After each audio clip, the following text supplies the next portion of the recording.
Hi friends, it's Petra here with another Confession of a Paper Addict layout. And today I'm using the beautiful Cosmic Cluster cut file.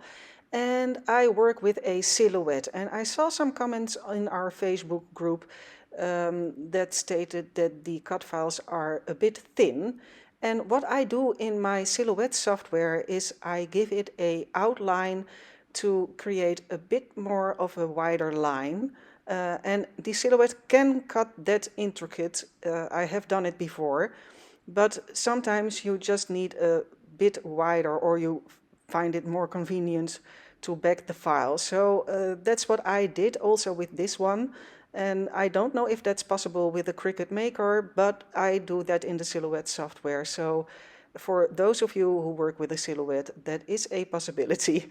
That said and done, I have already started, as you see, and I've backed the flowers with a gorgeous Hip Kit Club paper, which has a marble pinkish background, and I have made some rosettes out of that same paper. And I always stick them down on a small piece of leftover paper and just put something heavy on it so it can stay put where it is until it's dry and will not bend over again. So I've made 3 of those in different sizes. And as you saw, it's very easy to make them without any die cuts or molds. You can simply use a scoreboard and fold it by hand, and easy peasy. So I want to create a square with some embroidery floss. So I mark a 2.5-inch square with my rulers, and I simply draw lines and I will stitch on the other side. Because getting rid of those lines, it doesn't work. Even when you have a good eraser, at least it doesn't work for me. So I always make sure that the pencil marking is on the back of my paper. So now I'm backing my photo, and it's a photo of me as a baby, and it was torn out of a photo album, hence the black torn paper on the back. And I thought it would be fun to scrap myself as a baby for a change. I always make jokes about me being the first curvy model.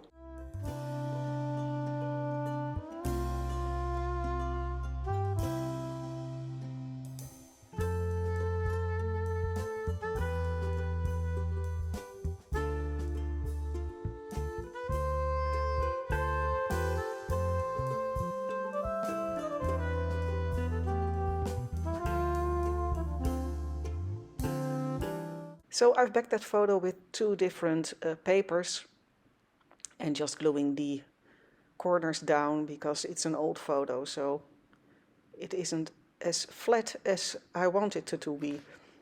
And I decide that I will be using both yellow and pink floss because I have that yellow backing of my photo, and a pop of yellow in that layout was something that I thought would be nice. So I simply use 6 strands of thread, 3 of the yellow and 3 of the pink, and sew them together at the same time. If I make any sense, I hope so. So the stitching is done, so now it's time to start clustering everything around that photo. And I want to make a diagonal line in that square. So I decided I'm going to place those rosettes on top of the photo in the opposite corners.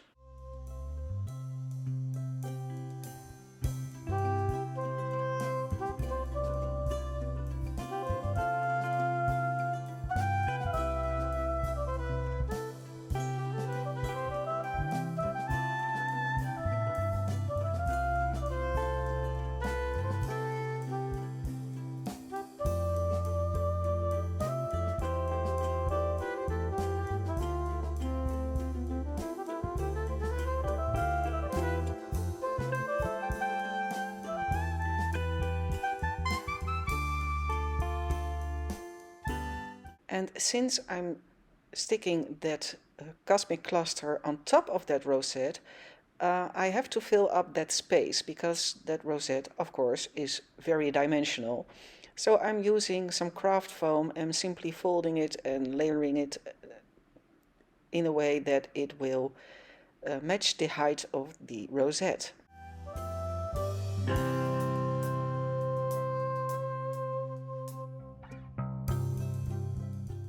And I'm not scared of using dimension in my layouts. When I started out years ago, I wanted to make layouts as flat as possible so they could fit albums, but I've given up on that. I love to create layouts with lots of dimensions, so I think the creative process is more important than the space in my albums. So I'm a three-dimensional girl.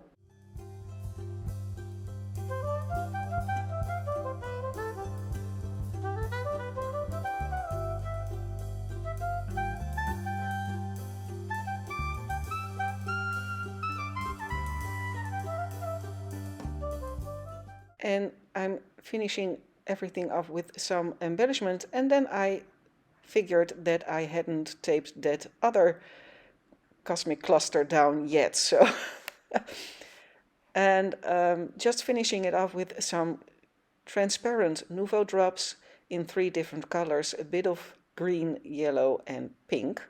And then we're done. So I hope you like it. I hope you got some inspiration out of it. If you have any questions, let me know. And thanks so much for watching, and I will see you next time. Thank you. Bye bye.